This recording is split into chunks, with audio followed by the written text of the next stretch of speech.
Dar vreau să vă vorbesc și eu cu doamna. Montreal. Cum? Montreal. Înseamnă că școala mea a fost depășită. Nu se chema cumva Ottawa.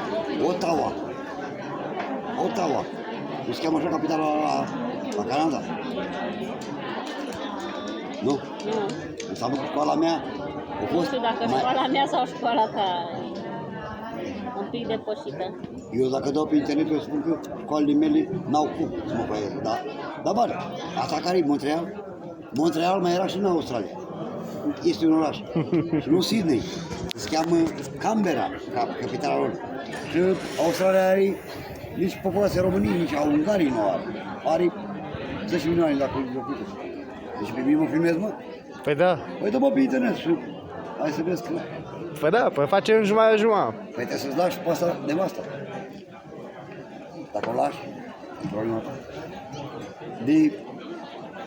O dai pe știință sau pe Așa e neștiință? tare.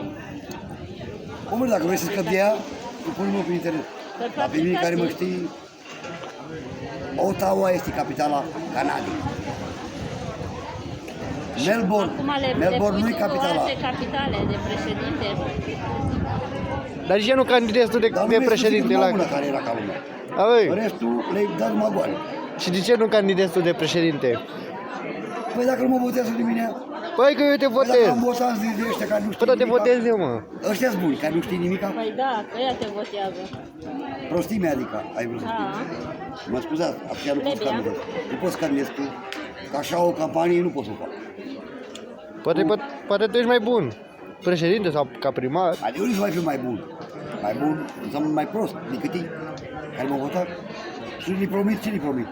Că îi dau hamonul, dau ciorisul meu să-l poată. Prefer să a minți nu-i frumos. E păcat odată. Scrie în Biblie. Așa că e păcat. A mințit. Zic eu. Și la lasă-te minte pe tine femeia că mi-ai indicat. Și dacă ești ala, e mai ca lumea.